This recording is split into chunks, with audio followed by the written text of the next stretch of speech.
মৃত্যু যন্ত্রণা কত কঠিন পৃথিবীর কোনো মানুষ সহ্য করতে পারে না। একটা উদাহরণ দিয়ে আপনাদেরকে বলতে চাই, আসলে মৃত্যু যন্ত্রণা কত কঠিন এটা তো আমরা পৃথিবীর কোনো মানুষ বলতে পারবো না, ঠিক আছে, কিন্তু মৃত্যু যন্ত্রণার যে একটা আঁচ এটা কিন্তু অনুভব করা যায়। কখন করা যায় জানেন? যখন কারো আপনজন পৃথিবী ছেড়ে চলে যায়। এখানে অনেকে বসে আছেন হয়তো যারা আপনজন হারিয়েছেন, রিসেন্টলি হারিয়েছেন অথবা আগে হারিয়েছেন। অনেকে আছেন যারা মা বাবাকে হারিয়েছেন। যখন তার মা বাবা এই পৃথিবী ছেড়ে চলে যাচ্ছিল বা চলে গেল, ঠিক সেই মুহূর্তের কথা একটু চিন্তা করে বলুন তো, যে ওই সন্তান তখন কি করতেছিল, ওই সন্তানের অন্তরে তখন কি বইতেছিল, আপনি একটু বলুন তো প্রিয় ভাইরা আমার। অনেকে বসে আছেন, অনেকের সন্তান কোন খালি করে পালিয়ে গেছে, নাই? এমন অনেক আছে। যুবক সন্তান, যুবতী মেয়ে, যুবক ছেলে, বাবা মা বৃদ্ধ, হঠাৎ অ্যাক্সিডেন্ট করে মারা গেছে, হঠাৎ কোনো একটা কারণে মারা গেছে। এবার বলুন ওই বাবা মা কি করে নিজের ধৈর্যের বাঁধ ধরে রাখতে পারবে? এই যন্ত্রণাটা কি করে সহ্য করতে পারে যে আমি একজন মা, আমি একজন বাবা, আমি বেঁচে আছি, আমার বয়স অনেক হয়ে গেছে, আর আমার যুবক ছেলে, আমার যুবতী মেয়ে সে চলে গেল। তার যে মৃত্যুর যন্ত্রণা, তার একটা আঁচ কিন্তু সে পায়। তাই এটা আমি মনে করি যে যখন পৃথিবীর কোন মানুষের আপনজন চলে যায়, একদম নিকটাত্মীয়, একদম কাছের মানুষ, হয়তো স্বামী চলে গেছে, স্ত্রী চলে গেছে, সন্তান চলে গেছে, ভাই চলে গেছে, বোন চলে গেছে, মা বাবা চলে গেছে, ওই মানুষটাই কেবলমাত্র বলতে পারবে যে মৃত্যুর যন্ত্রণাটা কত কঠিন হতে পারে। বিশ্বাস করুন আমার মুসলমান ভাইয়েরা, আমি অনেক মৃতের পরিবারের কাছে গিয়ে তার পরিবারকে সান্ত্বনা দিয়েছি। আমি অনেক মাইয়াতের জানাজায় অংশগ্রহণ করেছি, আমি ইমামতি করেছি অথবা মুক্তাদির কাতারে দাঁড়িয়ে নামাজ পড়েছি।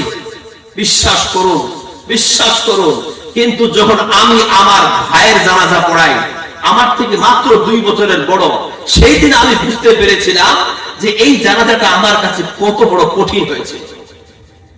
একটা মানুষকে যে আমি বুঝেছিলাম যে কাকা আপনি কান্না করিয়েন না, আপনি বিচলিত হইয়েন না, আপনার ছেলে কিছুতে কি হয়েছে, আপনাকে তো একদিন যেতে হবে, আল্লাহ তারা আমানত নিয়ে নিয়েছে।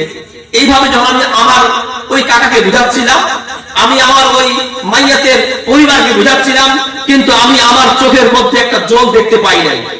কিন্তু যেদিন আমার ভাই মারা গেল, সেদিন আমি বুঝতে পারলাম যে একটা আপনজন কেউ যখন হারায় তখন তার ভিতরে কি বয়। একজন আলেম বলে না যে কেউ মরলে কান্না করতে হয় না, কিন্তু একটা আলেমের যদি তার নিজের সন্তান ফুটফুটে চাঁদের মতো চেহারা মারা যায়, ওই আলেমটাকে নিজের চোখের জল থামাতে পারবে? সেদিন আমি পাগল হয়ে গেছিলাম, সেদিন আমি এমন কান্না করেছি, গ্রামের লোকজন আমাকে বলেছে, তুই না মুরব্বি সাহেব, তুই না আলেম মানুষ, তুমি হয়ে কেন করতেছো? কিন্তু আমি সেই দিন আসলে হয়তো প্রকৃত যে মৃত্যুর যন্ত্রণা, প্রকৃত যে মৃত্যুর ব্যথা, সেটা আমি অনুভব করেছিলাম। যদিও পুরোটা অনুভব নাও করতে পারি, কিন্তু কিছুটা অনুভব করেছিলাম। প্রিয় ভাইরা, আমার ভাইয়ের চলে যাওয়াটা আমার কাছ থেকে এমন একটা বিষয় ছিল, বা এমন ভাবে আমার ভাই আমাকে ছেড়ে চলে গেছিল, আপনি অবাক হয়ে যাবেন। আমি সৌদি আরবিয়াতে থাকতাম, ওটা ছিল 2017 সালের 15 আগস্ট। আমি সৌদি আরবিয়াতে আছি, এখান থেকে খবর আসলো আমার ভাই খুব সিরিয়াস, সে মৃত্যু মুখে পতিত হয়েছে। আমি পাগলের মতো ছুটে আসলাম, পাগলের মতো 3 দিন ধরে আমি খাই নাই, পাগলের মতো ছুটে আমি আমাদের ওই যে বালুরঘাট শহরের যে গঙ্গরামপুর কালদিঘি সুপার স্পেশালিটি হাসপাতাল আছে, ওখানে আমার ভাই এডমিট। আমি বুনিয়াদপুরে নামলাম। আর আমাদের দক্ষিণ দিনাজপুর, উত্তর দিনাজপুর 2017 সালের 15 আগস্ট মাসে একটা বন্যা হয়েছিল। আপনি যদি নেটে সার্চ মারেন পেয়ে যাবেন। 2017 সালের 15 আগস্ট বা আগস্ট মাস করে একটা বন্যা সার্চ মারবেন, দেখবেন যে বাংলাদেশের একটা বাংলাদেশের একটা বাঁধ ভেঙে গিয়ে বিপুল পানি চলে আসছিল, এবং দক্ষিণ দিনাজপুর, উত্তর দিনাজপুর এবং মালদার কিছু এলাকা এটা টোটালটাই প্লাবিত হয়ে গেছিল। ঠিক সেই সময় আমি 14 আগস্ট পৌঁছালাম বুনিয়াদপুরে। আমি আমার ভাইয়ের কাছে গেলাম, ভাইকে দেখলাম, ভাইকে যে অবস্থায় পেয়েছিলাম আমি আমার নিজেকে কন্ট্রোল করতে পারি নাই। সেই সময় ভাই আমাকে কি বলেছিল জানেন? যে ভাই আমার জানাজাটা তুই পড়াস। যখন এই কথাটা বললো, বললাম ধুর বোকা, এটা কোন কথা হলো নাকি রে, তোর কিচ্ছু হবে না, আমি তো আছি, চলে থেকে বড় জায়গায় নিয়ে যাবো তোকে। আমরা তো তার আগে বেঙ্গালোর চেন্নাই সব ঘুরে নিয়ে এসেছি। যাই হোক, আমি আমার নিজের কথা বলতে আসি নাই। সেই দিন আমি যে জানাজাটা পড়িয়েছিলাম, সেই জানাজা আর তার আগে আমি যত জানাজা পড়েছি, ওই দুটো জানাজার মধ্যে কিন্তু পার্থক্য ছিল আমার প্রিয় ভাইরা। তাই বলি, আজকে আপনি ঘুরছেন, আনন্দ করছেন, পাপ করছেন, গুনাহ করছেন, কিন্তু ওই ব্যক্তিটাকে জিজ্ঞাসা করুন, যেই ব্যক্তিটা আপনজন রিসেন্টলি হারালো, সেই ব্যক্তিটা কোনোদিন পাপ করতে পারে না।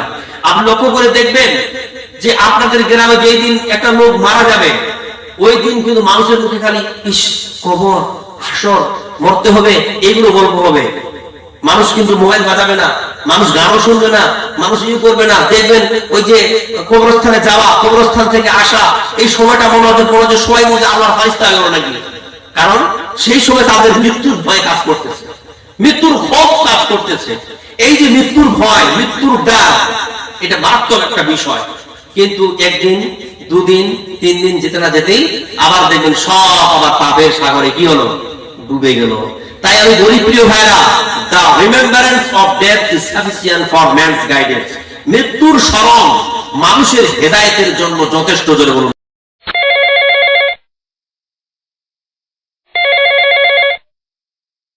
চলে যেতে হবে যেই ঘরে না থাকবে কোনো আলো, না থাকবে কোনো বাতি, না থাকবে কোনো বিছানা, না থাকবে কোনো লেপ কেথা, কিছুই থাকবে না। ওখানে যখন আমরা যাব, যদি আমাদের আমল ঠিক না থাকে, তাহলে কিন্তু আমাদের জীবনের 12টা বেজে যাবে। আর কিন্তু যদি আমাদের আমল ঠিক থাকে, তাহলে কিন্তু আমরা সেখানে উদ্ধার পেয়ে যাব, পার পেয়ে যাব। তাই আমি বলি প্রিয় ভাইরা, এই পৃথিবী ছেড়ে আমাদেরকে একদিন চলে যেতে হবে। এই পৃথিবী আমাদের থাকার জায়গা না। আমরা এই পৃথিবী ছেড়ে চলে যাব, আমাদেরকে মরণ নামক একটা বিষয় গ্রাস করবে, তাই না? মৃত্যুবরণ করতে হবে। এই যে মৃত্যুর যন্ত্রণা, আপনারা জানেন মৃত্যু যন্ত্রণা কত কঠিন? How hard is the pain of death. মৃত্যু যন্ত্রণা কত কঠিন কেউ বলতে পারবেন? এনিওয়ান? না। কারণ যেই যন্ত্রণা মানুষের প্রাণ কেড়ে নেয়, সেটাই তো মৃত্যু যন্ত্রণা। তাহলে একটা মানুষ মৃত্যু যন্ত্রণা পাওয়ার পর সে তো আর পৃথিবীতে থাকে না, ও তো চলে যায়। তাহলে পৃথিবীতে থেকে ও চলে যাচ্ছে, তাহলে ও কি করে পৃথিবীর আরেকটা মানুষকে এসে পরবর্তীতে ব্যক্ত করতে পারবে, ভাই আমি একদিন মরলাম, তো বুঝতে পারলাম যে মরার যন্ত্রণা কত। কারণ মরার পর তো পৃথিবীতে আর কেউ ফিরে আসে না, আসে না। তাই বলি যে মৃত্যু যন্ত্রণা আমরা কেউ বলতে পারবো না। তাই আমাদেরকে মনে রাখতে হবে যে আমাদের পরের বিষয়গুলোকে কিন্তু আমাদের জন্য বড় কঠিন। আমাদের মরতে হবে, মৃত্যু যন্ত্রণা সম্পর্কে আমাদের কোনো ধারণা নাই। তারপরে কবরে যেতে হবে, কবরের জগৎ সম্পর্কে আমাদের ধারণা নাই। তারপরে হাসরে যেতে হবে, হাসরের জগৎ সম্পর্কে আমার ধারণা নাই। তাহলে এই যে জগৎগুলো আমাদের চিন্তা করতে হবে না? একটা মানুষ যদি এগুলো নিয়ে চিন্তা ভাবনা করে, তাহলে ওই মানুষটা যদি কোনোদিন পাপ করতে পারে না, পারে? মৃত্যু যন্ত্রণা কত কঠিন, সইতে আমি পারিব না। কবরের আযাব কত কঠিন, সইতে আমি পারিব না। মৃত্যু যন্ত্রণা কত কঠিন, সইতে আমি পারিব না। ওগো দয়াময় হে রহিম, চাই যে শুধু তোমার করুণা। কবরের আযাব কত কঠিন, সইতে আমি পারিব না। মৃত্যু যন্ত্রণা কত কঠিন, সইতে আমি পারিব না। চলে যেতে হবে যেই ঘরে না থাকবে কোনো আলো, না থাকবে কোনো বাতি, না থাকবে কোনো বিছানা, না থাকবে কোনো লেপ কেথা, কিছুই থাকবে না। ওখানে যখন আমরা যাব, যদি আমাদের আমল ঠিক না থাকে, তাহলে কিন্তু আমাদের জীবনের 12টা বেজে যাবে। আর কিন্তু যদি আমাদের আমল ঠিক থাকে, তাহলে কিন্তু আমরা সেখানে উদ্ধার পেয়ে যাব, পার পেয়ে যাব। তাই আমি বলি প্রিয় ভাইরা, এই পৃথিবী ছেড়ে আমাদেরকে একদিন চলে যেতে হবে। এই পৃথিবী আমাদের থাকার জায়গা না। আমরা এই পৃথিবী ছেড়ে চলে যাব, আমাদেরকে মরণ নামক একটা বিষয় গ্রাস করবে, তাই না? মৃত্যুবরণ করতে হবে। এই যে মৃত্যুর যন্ত্রণা, আপনারা জানেন মৃত্যু যন্ত্রণা কত কঠিন? How hard is the pain of death. মৃত্যু যন্ত্রণা কত কঠিন কেউ বলতে পারবেন? এনিওয়ান? না। কারণ যেই যন্ত্রণা মানুষের প্রাণ কেড়ে নেয়, সেটাই তো মৃত্যু যন্ত্রণা। তাহলে একটা মানুষ মৃত্যু যন্ত্রণা পাওয়ার পর সে তো আর পৃথিবীতে থাকে না, ও তো চলে যায়। তাহলে পৃথিবীতে থেকে ও চলে যাচ্ছে, তাহলে ও কি করে পৃথিবীর আরেকটা মানুষকে এসে পরবর্তীতে ব্যক্ত করতে পারবে, ভাই আমি একদিন মরলাম তো বুঝতে পারলাম যে মরার যন্ত্রণা কত। কারণ মরার পরে তো পৃথিবীতে আর কেউ ফিরে আসে না, আসে না। ও তাই বলি যে মৃত্যু যন্ত্রণা আমরা কেউ বলতে পারবো না। তাই আমাদেরকে মনে রাখতে হবে যে আমাদের পরের বিষয়গুলোকে কিন্তু আমাদের জন্য বড় কঠিন। আমাদের মরতে হবে, মৃত্যু যন্ত্রণা সম্পর্কে আমাদের কোনো ধারণা নাই।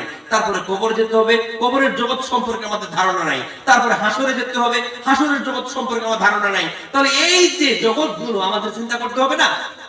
একটা মানুষ যদি এগুলো নিয়ে চিন্তা ভাবনা করে, তাহলে ওই মানুষটা কিন্তু কোনোদিন পাপ করতে পারে না, পারে?